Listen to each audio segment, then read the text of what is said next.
Suzy, welcome. Thank you. How are you? I'm good. How are you? Good. You are on deck. It's funny, I laugh a little bit now because I feel that I should say that at the beginning, like, you're on deck, right? Because it's the name of the podcast. Yes, I'm still working on my ability to say it in a way that doesn't seem like it's staged. Did that feel staged? Suzy, you're on deck. I'm on deck. We're on deck. Here we are. Welcome. Thank you. It's good to be sitting across from you. It's nice to be here. Good. As I was saying before, this is episode number 5, and in the previous episodes, as with most, we just sit down and start talking, and I really don't know where it's going to begin. With you, for some reason, I've been thinking about it for a couple of days, and I know exactly what my first question or observation is, and I'll get to that just in a second. Everybody, I've got 2 questions pretty much for everybody, because the whole initial gist of this is for us to get to know each other, right? Okay. Like everybody here, the first round of all these podcasts is all of our crew. And my desire is to get to know each one of you better. And, for us to also, perhaps during this conversation, realize that there's a commonality or a specific thread or a particular idea that we can flesh out in this conversation and then hopefully use here in the agency. Okay, that makes sense. So I do have a couple questions, but that was a long and, meandering way through the woods to get to my first statement, which is, number 1, you are now our media director here at the agency, so congratulations. Thank you. You're one of our newer crew members here at the agency within the last year.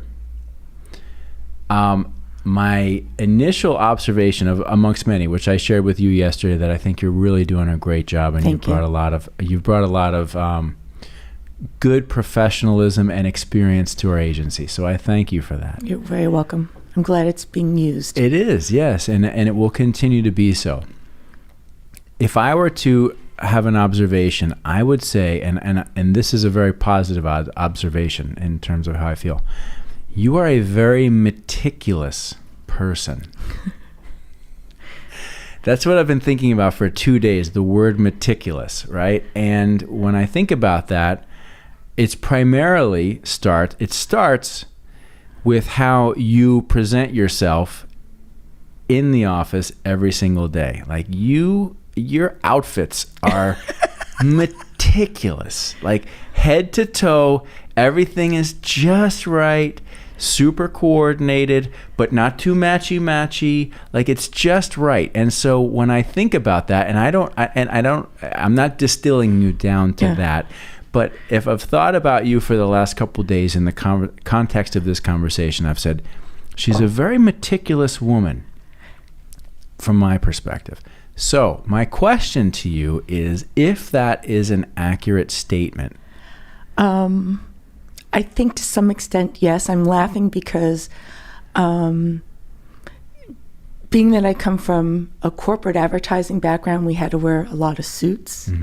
So I think that we transitioned into the more casual, more free-spirited marketing world, which is great. I have to laugh because I'll tell you, it's very funny you said that. My very first job at an agency, I was a media assistant, and there was 2 or 3 assistants, and it was a DR agency, and I had a part-time job at Neiman Marcus. So I had to wear skirts or dresses on Mondays and Thursdays because I worked 6 to 9 at Neiman's. And there was 2 trips coming up, one in LA and one in San Francisco. And the president of the agency, it was a small agency, was going to go with one media director. We had 2 different media directors. And I got called into his office and he said to me, you've been promoted to junior buyer. And I was like, okay.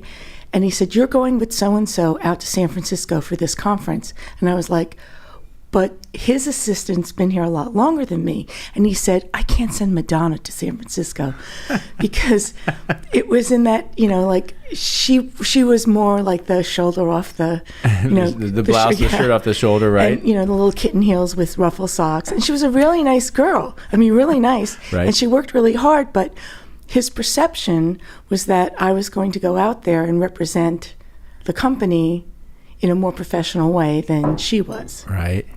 How did that feel to be on the receiving end of that? It was sort of cool. Yeah, it was, right.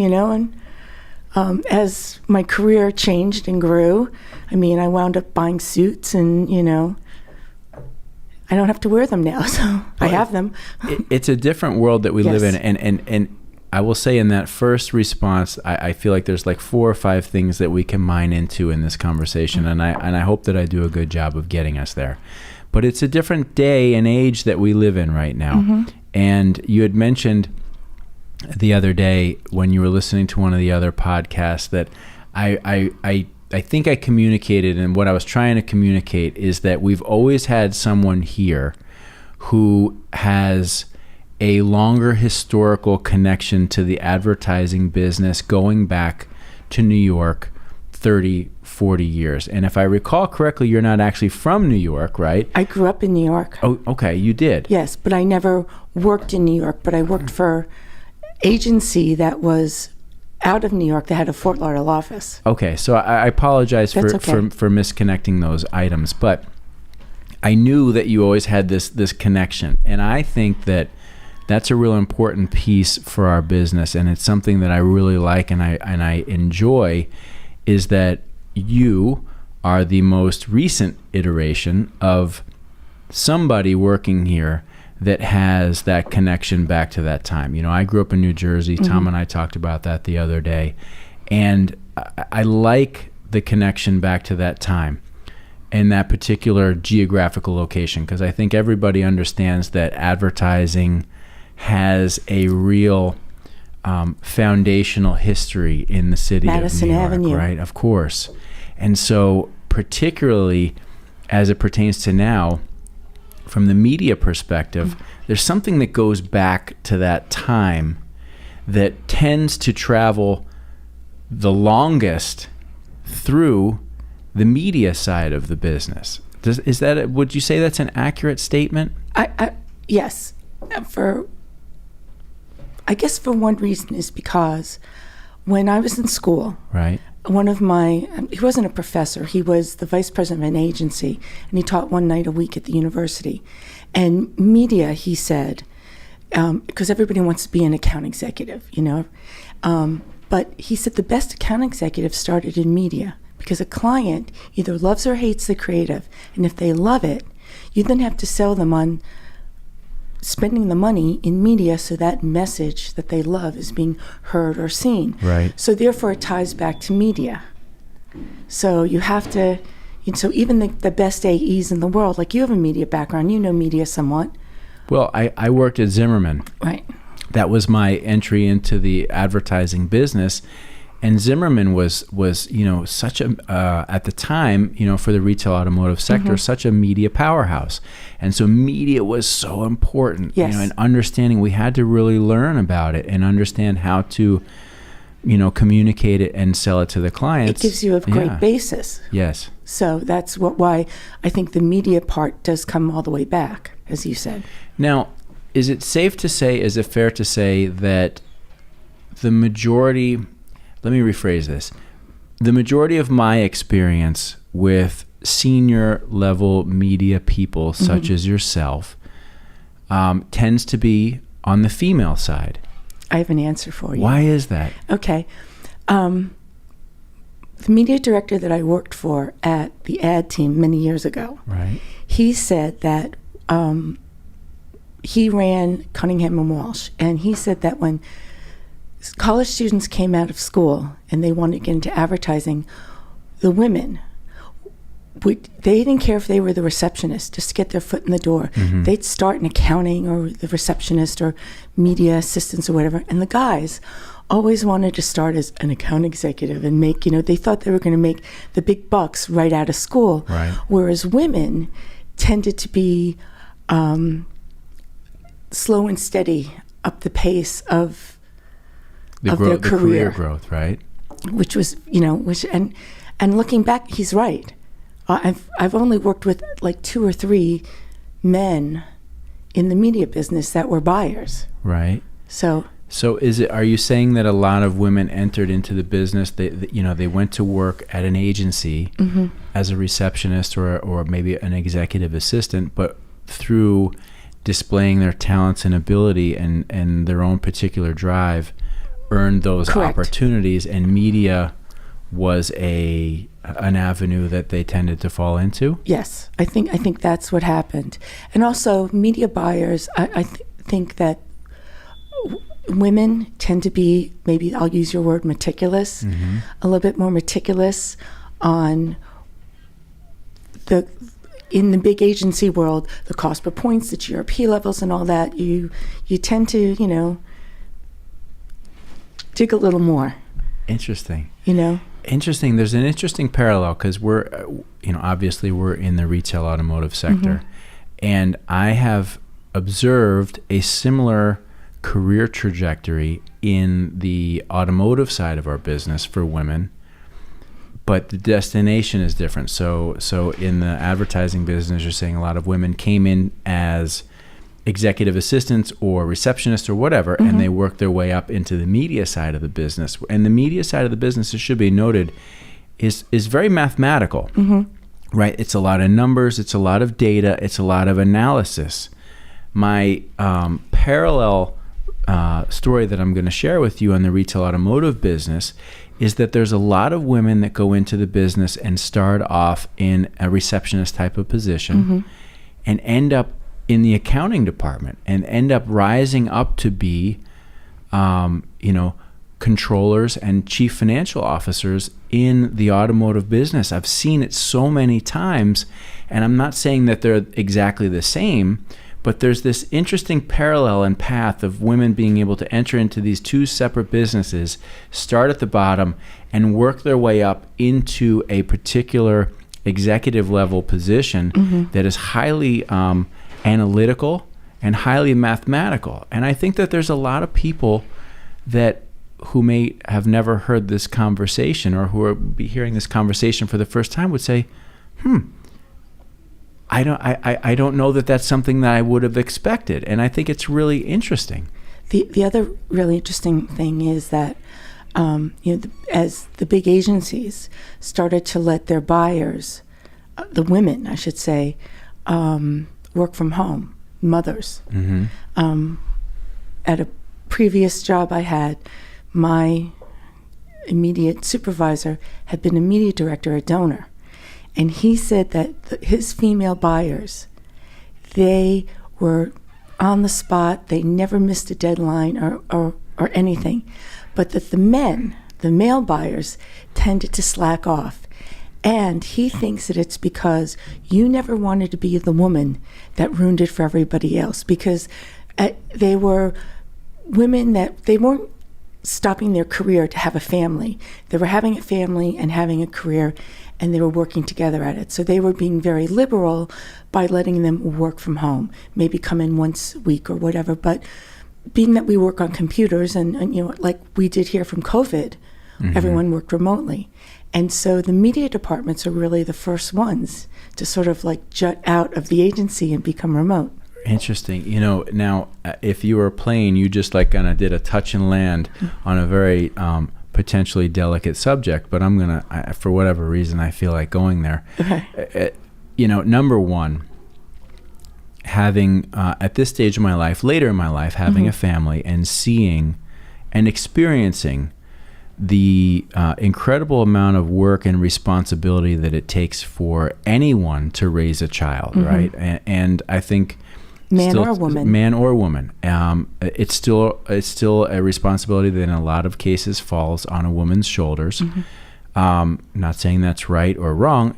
That's just my observation. However, in my experience, we've shared that as much as possible. But my wife carries a very heavy load when it comes to raising kids and being present in that experience. To do that and also balance a career is an incredible accomplishment. Incredible. It's an incredible accomplishment to be a mother as it is on its own, without a doubt. You throw in the complexity of then having a career, and a career perhaps where perhaps you're looking at your own investment of time as maybe even more critical as some of the men are looking at it, because men have a different perspective on their career and their role in the workplace. Women in many cases are balancing this. It's a remarkable feat, and I think that it deserves an enormous amount of credit for any woman who can do that. I'm sure. I mean, I have not had children, but still just working a career, and we've talked about my history before. Yes. And what I did, as far as maintaining my career and doing what I had to do for my husband at the time was similar in many ways. And you have to, you have to work it out. Let's put it that way. You have to find the balance. Let's put a flag in that island of what you just touched on, and maybe we'll come back to that at some point in time, because I know that's a huge piece of your more recent existence.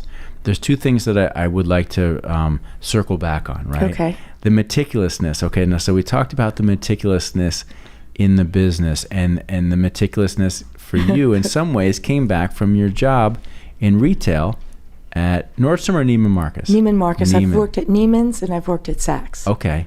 My mother was a longtime retail clothing executive. I was say aficionado. Yeah, absolutely. I mean, she ran her own stores and what have you, and so I've grown up in close proximity to this. So two questions. Did the meticulousness, did your personal appearance meticulousness, did it come from your family, or was it learned later on as you worked in retail? I think it was more learned later on. I was always clean and dressed for school. Growing up in New York, I grew up in a very middle-class family. I had what I needed to have, but there wasn't, oh, Mom, so-and-so got this dress, I have to have it. Just because she has it, you don't need to have it. If she jumped off the roof, would you jump off the roof? It was one of her things. So old school, right? Yeah.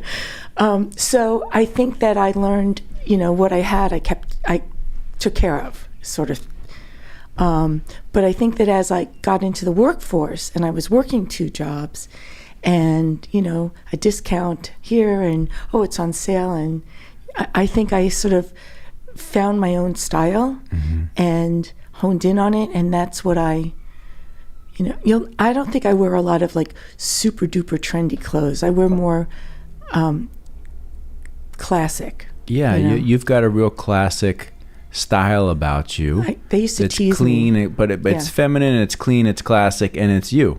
Yeah. It's appropriate to you. It's obvious. Someone once said that I could be a Ralph Lauren model because I see that, with the boots and you got the whole thing. That's interesting. So interesting. Would it surprise you to know that at one stage in my life, I actually worked in the retail clothing business for a short period of time? That would be cool. I did. I worked at a Banana Republic. And the only thing that triggered that thought is you talked about the discount, right? Like, so this was in college or after college, and I had 2 jobs while I was pursuing my big career as a musician playing in a band, right? So I worked at a restaurant and I worked at Banana Republic for like 4 months, right? And as you know, if you work in a retail clothing store, you spend your whole paycheck. Right? Like every bit of money that I earned there, I bought clothes and that was it, and that was done. But I don't think many people would know that that's something that I actually did for a short period of time. It's so funny because when I was at the ad team and I worked at Saks, I had a friend that was another buyer there at the ad team, and she said to me one Monday we were there, and she said to me, "Oh, did you work this weekend?" Exactly. So. Interesting. See? It's a small world. You always find commonalities when you get into a conversation. Okay, so that leads me to my first official question. Okay. Official question, which is, and I think you've already begun to go down this road, what is it that drew you into this business?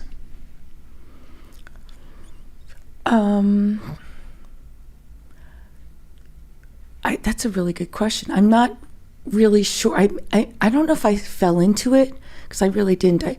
I started college thinking I was going to be a doctor. And did your parents want that, or did you want that? I don't know. I went to the Bronx High School of Science, and it seems like all of us ended up, like, oh, we're going to be doctors. And I don't know if I really knew what I wanted to be. So my freshman year, I was a pre-med major. My sophomore year, it was called Human Services. It was sort of like being taught how to be a professional volunteer, but it wasn't social work. Mm-hmm. And then my third year, I got into communications, and that's sort of what started to pique my interest in all of this.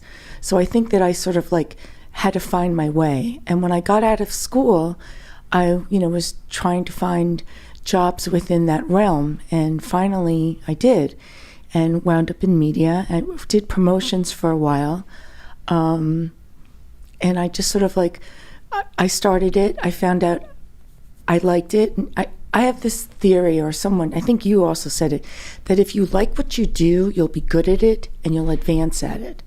And people will, in turn, pay you well for it because you're good.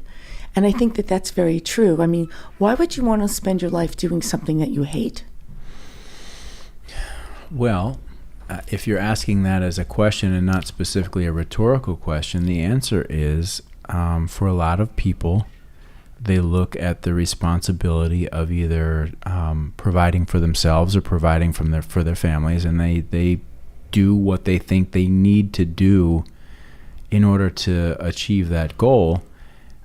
I think we would both agree, based on how you're asking the question, that unfortunately that typically doesn't work out. That leaves people with a feeling of dissatisfaction. Well, I think that there are those people who go into the family business for whatever that may be because they have to, but they're not into it. Their heart isn't into it. So does the business suffer, the family business, at that point? It can, and it's interesting that you say that, and I'll touch on just a little bit more. The retail automotive business is, I think, primarily initially a distinctly American business.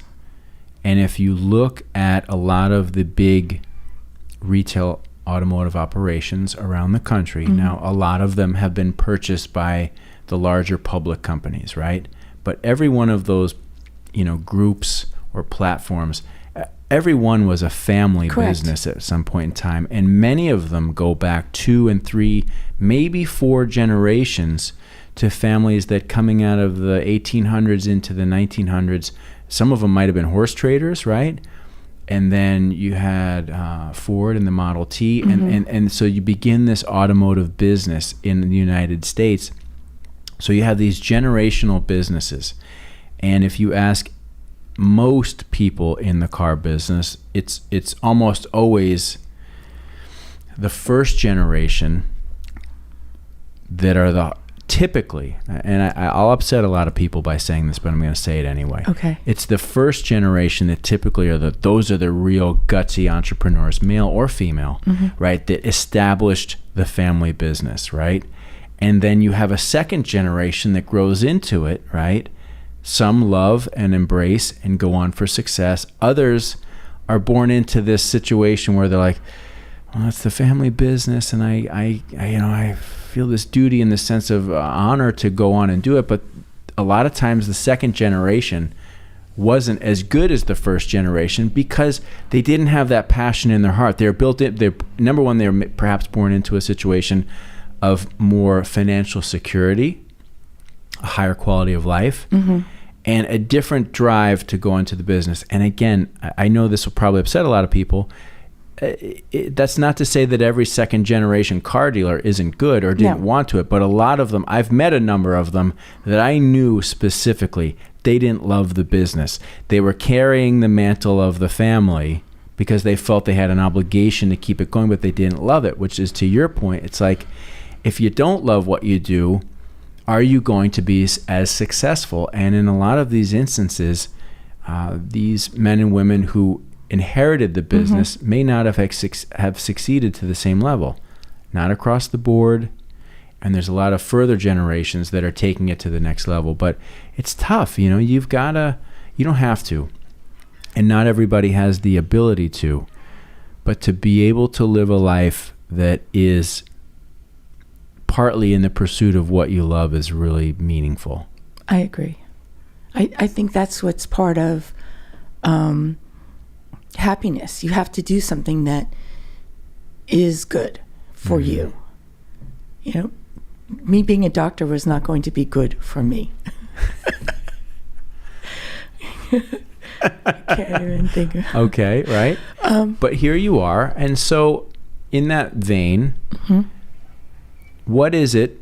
And I don't know how many years you've been in this career field, but you've got a significant amount of history and experience. What is it that still provides that sense of value or accomplishment for you? I think at times what will happen is that we'll go into a market or, everyone expects it to be very black and white. And sometimes you have to look at that gray or colored area and take a chance and say, well, you know what? So if we skim a little money here and a little money here and let's try this a little bit. I think that when you find that next station or that next outlet, or that's sort of good, that helps. I don't mind the numbers. I guess I have a head for numbers that I never realized when I was little. I mean, I did well in school, but it's just something that you become comfortable with and you like it. And I think you have to be comfortable doing what you're doing. Yes. Yeah. Yes. Now, let me flip that on you. Okay. Are there times throughout your career when, despite your knowledge and experience, you found yourself being very uncomfortable? And is there value to that? Yes. And I think the value is that you have to work your way through it to the comfort level, to a comfort level. It may not be the ultimate comfort level, but it's a comfort level that you can deal with and work with, which may eventually, rise up to, something extraordinary. Do you find that you can become too comfortable? I guess you could, but I don't think you can allow yourself to do that because you work with slack. So you still have to keep on top of the meticulousness. I'd like to add a thought to that. I think that regardless of what you believe philosophically or theologically, I think that the world, the universe, God, whatever you want to assign the title to, has a way of making sure that you don't get too comfortable.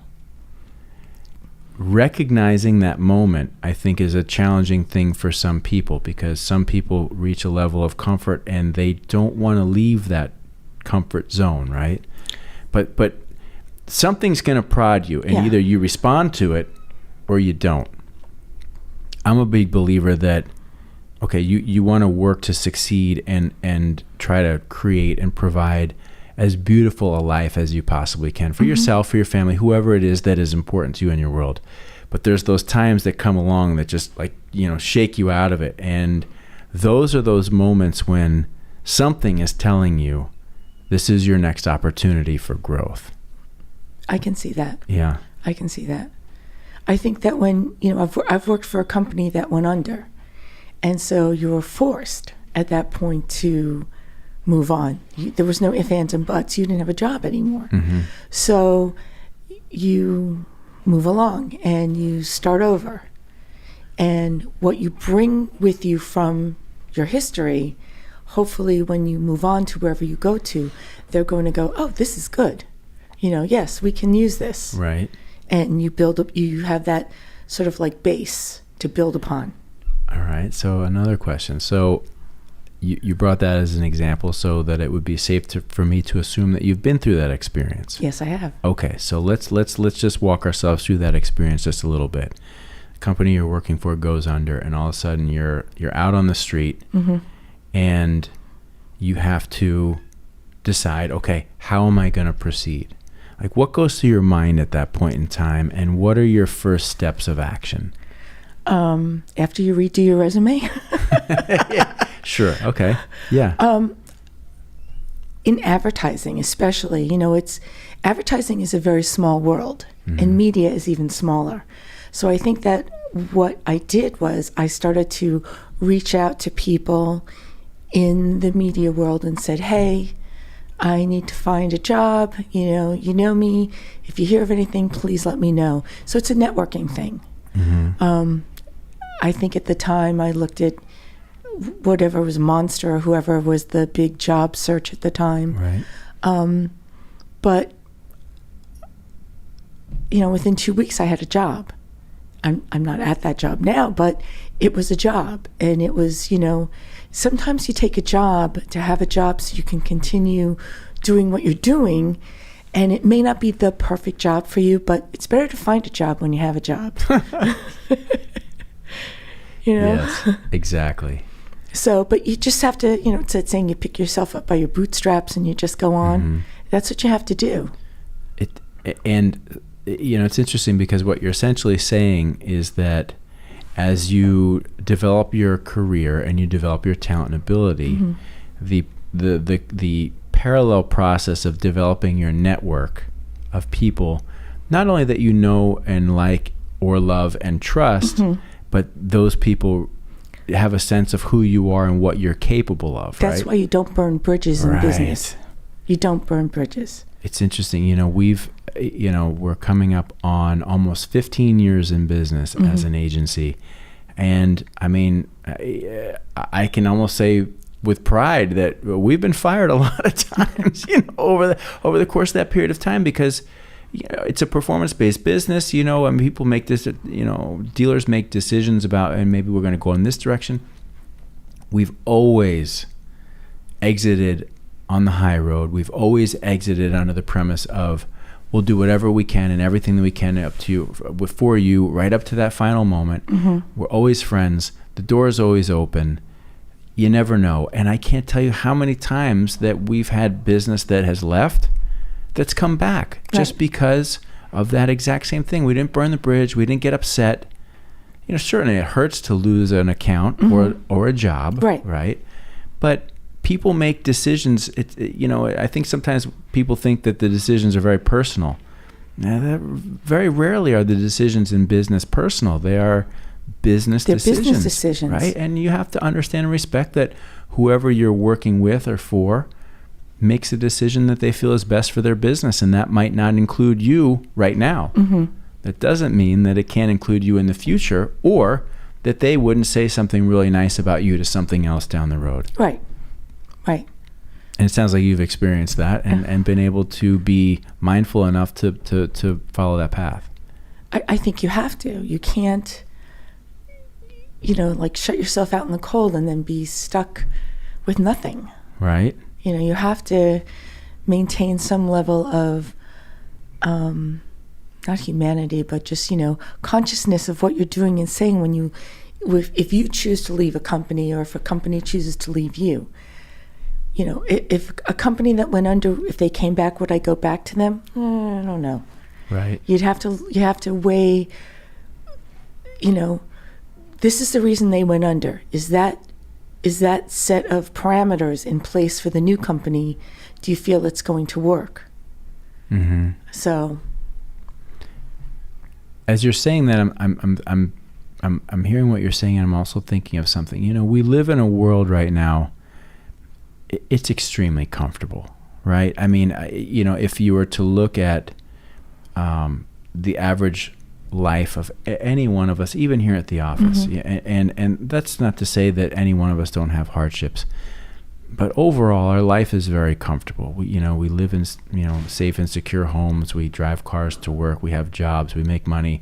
We have families and friends, and we do all this stuff. And so there's this. I don't want to say it's an illusion, but there is this surrounding notion of comfort and everything is okay, right?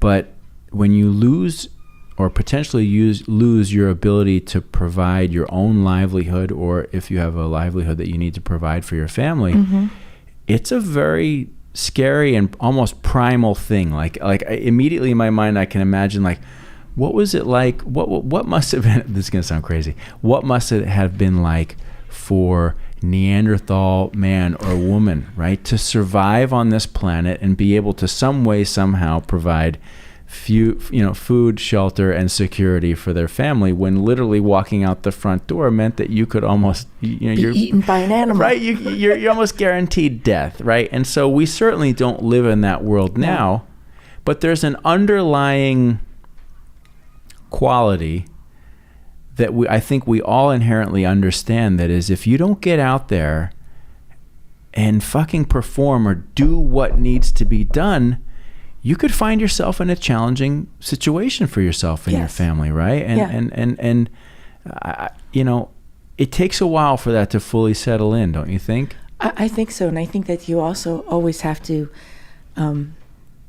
be prepared in a way, because you never know what's going to happen. So you always have to put a little aside for a rainy day, or, in your mindset, do that, Right. Have a savings account, do whatever. Make sure that if, something, God forbid, happens, you have the ability to take care of that event. Who taught you that?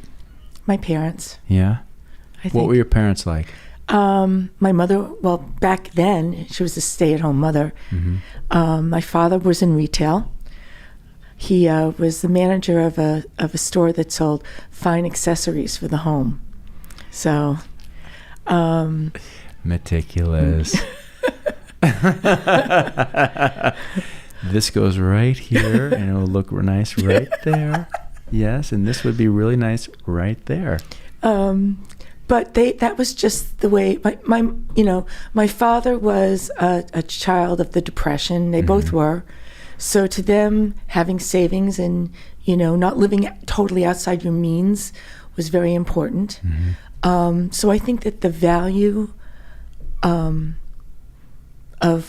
hard work and money and savings and all that was instilled in me. Everyone always says, well, you're an only child, why? I think my parents wanted to be able to give the right amount and the proper amount to one child than to have multiple children that they couldn't give to fairly and substantially, I think is the term I would use. Why am I not surprised that you're an only child? I didn't know that, but you just said that, and I'm like, yeah, that makes total sense. And I don't know why I would even say that. I am. But I'm not a bratty only child. No. Not suggesting that at all. My dad was an only child. I don't know. There's just like only child, like there's a little bit of a, you have to learn for yourself. Yes, but I find that only children, if they don't turn out bratty and spoiled, right? There's a confidence that they have. There's a particular grounded confidence that I find in only child's, whatever you want to say, that I think comes from receiving that uninterrupted, unconditional love from your parents, right? Like it's a lot of it's reflected to you, and I think that does a lot developmentally for a child. It can. I think it does. My mother was very big on, my father worked like 6 days a week, and my mother was very big on Sunday that there was father-daughter time. So I have, if you go through this box of pictures I have, there's pictures of me as a little kid, going to the Statue of Liberty with my dad on a Sunday, or the World's Fair and things like that, doing things that like bonded us. You have a daughter. Do you think that you're closer to your daughter or your son? I know your children are little. Well, as you're telling this story, immediately I'm thinking all these incredibly fond thoughts of my daughter. I absolutely listen. I love both of my children, well, of course. And they're at different ages. One's 3, one's almost 10 months. So my son his personality isn't. It's only just starting to flicker through, right? Right. And that bond and that connection is just beginning to build. With my daughter, at 3. She is now of an age where her personality is starting to develop. We've spent time together, and I find myself understanding what it means to like have that father-daughter relationship. Like I really look at her, I love her, I adore her, I respect her as the person that she's coming into, and I can only think of how wonderful it will be to be able to have hopefully many, many years of those experiences with her, right? My experiences with my son will be different, but I do recognize what it is that you're saying without being able to put it specifically into words. I mean, I was very close to both of my parents, and that was part of her rearing of me, that I had to have time with my dad, because she was with me, after school and, PTA and Girl Scouts and, all that kind of stuff. Whereas he worked, and so therefore when he was home, I told this story once that when I first moved out on my own, I told somebody that I had a father-daughter / son day. And they said, "What do you mean?" And I said, "Well, my father and I put a stereo cabinet together." Right. That was something that, he came over to my apartment. I bought this thing in a box, and you had to like get the screwdrivers out and, do it all together. And I gave him a beer. We sat and had a beer together, So it was a really cool thing, And I was older then, so he, it was cool to be able to hang out with him that way, as opposed to just like him taking me sledding or something. Sure. That makes me, and just briefly think about what I understand of my own father's experiences with my sister as she got older and into college, and the visits that he would make and spend time with her. And I just know how special that was for the two of them, and certainly for my sister to be on the receiving end of that type of experience. So it's fathers, daughters, mothers, sons. I mean, I was closer to my mother growing up, so it's just it's interesting how that works out. I'm curious. So when we started the conversation, I was a little unclear as to where you grew up, and I knew there was a New York tie, but for some reason I crossed my wires there. Where in New York did you grow up? Manhattan. Where in Manhattan? Washington Heights. Now, where's Washington Heights? Like, I'm familiar with Manhattan, but I don't know every neighborhood. North of the George Washington Bridge. Okay. So, there's... East side or west side? West side. West side. So, how Lin-Manuel Miranda has done this play, The Heights? No. Yes, there's a play. It was on Broadway. It's a musical called The Heights, and they've now turned it into a movie. He grew up in Washington Heights. In fact, he lives in the building, I believe, that is next to the building I grew up in. So just real quick, and I'm going to ask more questions about that, but Washington Heights, it's Upper West Side, north of the GWB, and it's called Washington Heights because during the lead up to the Revolutionary War, the British came in and were chasing Washington up through Manhattan. That was Fort Washington. Right. Okay. Fort Washington. The little bit of history that I was able to retain, that was before he actually moved over into New Jersey to Fort Lee, and then went down all the way down to the Delaware, over into Pennsylvania, where ultimately the big crossing of the Delaware during Christmas, right? Yes. So I feel like I earned a little star on my report right now. Yeah, so I lived in Washington Heights, and it was a great neighborhood. It still is. I still have friends that live there. Someone just sent me pictures of the snow yesterday. Yeah, they got a big blizzard. Oh, right? a big blizzard. Yeah, that's great. Yeah, it was a great place. I walked to elementary school. It was 2 blocks away. It was a really fun place to grow up. Now, do you live like when you're at Washington Heights? Like what is the building that you live in like? I mean, It's an apartment building. It's an apartment building. Is it like a apartment building where you walk in and you're just up the stairs, or do you have a doorman? What's it like? You walk into there's like a little vestibule, and you walk into a lobby. Okay. And there was 2 stairwells and an elevator and a row of mailboxes. Okay. And the building I lived in was 6 floors. Okay. What floor did you live on? 2. 2. Did you walk or did you take the elevator? Of course I walked. That's so great. Walked up and down those stairs all the time, ran up and down those stairs. Do you, and so it's literally like, a typical New York building, right? I mean, do you hear, as you're a child growing up, are you hearing the sounds of the city at all times? No. Or is it more quiet? It's more quiet. Yeah. Washington Heights was sort of, how they say like places outside the city are bedroom communities? Yes. I would say that Washington Heights was sort of a bedroom community within the borough. Mm-hmm. people took the train to work. They took the bus to work. I guess there were people that worked in our neighborhood, but the local businesses wasn't like Wall Street or anything. Right. You know? And so that's still considered the borough of Manhattan, correct? Yes. The borough. Such a funny word, right? We had the cloisters in the park north of where I was, which Right. was beautiful for Tryon Park. It was just a really nice place to grow up. How long did you live in Manhattan? To what age? My parents moved when I was in college. Okay, but you were there the whole time. So you went to Bronx Science. Took the train. I just remember, like, as a kid growing up in New Jersey, you'd see these kids, like, at my age at that time, you'd see kids in the Bronx Science. It was like a varsity jacket. You know, I see like Bronx Science. I didn't know what it meant. It just sounded like, ooh, that sounds like really cool in the city and smart. You had to take a Bronx test. Science. You had to take a test to get in. Right? So cool. At what point in your life did you start? Okay, so you live in Washington Heights, which is the upper. It's not really. You wouldn't call it the Upper West Side, really. It's like the upper West it's Side. the upper West Side. A lot of people thought we were the Bronx because you could walk from one end of Manhattan to the other and go over a bridge, and you'd be in the Bronx. Right. So it's because the borough narrows at the top. That's how you could practically walk to Riverdale because the Bronx sort of curves around, and Riverdale was there. Yankees games as a kid ever, or was that not really your family's thing? More towards high school and stuff. Okay. You know. When did you start venturing south into, the depths of New York City? Like, did that happen for you at some point in time? Yes. Well, when I grew up, it was a lot different than it is now. At a younger age, our parents, I guess, trusted us or whatever. You could take the train downtown on a Saturday and meet your friends from Queens or wherever, because science drew in students from all the boroughs.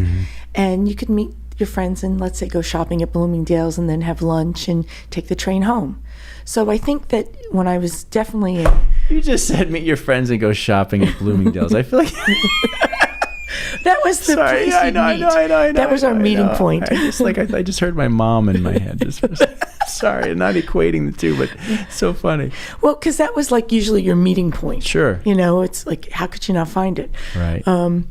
So you would do that and, have lunch and walk around and then go home. So, you went to concerts. Right. You'd never think of letting, a 15-year-old go to a concert by themselves now, really. I know, now that I think of it, my mom, we grew up in, New Jersey, in the country, but I would meet my friends in Dover, New Jersey. We would get on New Jersey Transit. We'd take the train to Hoboken, and then we go from Hoboken on the path into the city. Like 16, right?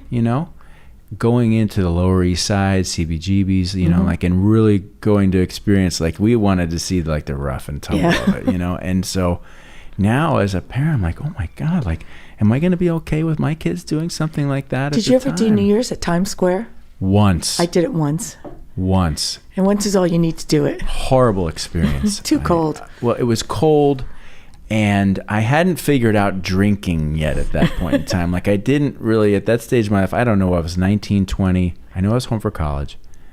I was home from college, and too. I still didn't really understand, how to just, have some drinks and work my way through the night. So I got terribly drunk and had an awful experience on New Year's Eve in Times Square and in and around New York City. And I think almost everybody has some version of that and goes, did that, not going there again. You do it once in your life and you go, yeah, I did it, thank you. Right? Yeah, exactly.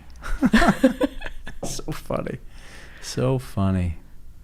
Wow. Well, so many conversational topics that we can go down. And what I would like to say is, as I've explained to everybody, is that this is let's treat this as an ongoing conversation, right? We've started a piece of this conversation, gotten to know each other a little bit better, and we'll pick it up again soon. That sounds fine. I feel like right now feels like a good natural time to pause the conversation. So Suzy, thank you. Thank you, Chris. I've enjoyed this conversation immensely. I knew that I would, and I've enjoyed it more than I thought that I would. So next time we have to talk about music. Oh, forget it. Yeah, that's ours, and we will definitely do that. So, all right, Suzy, good. thank you for being on deck, and Thank you, Chris. for everything that you contribute here. Thank Cheers. you. Cheers.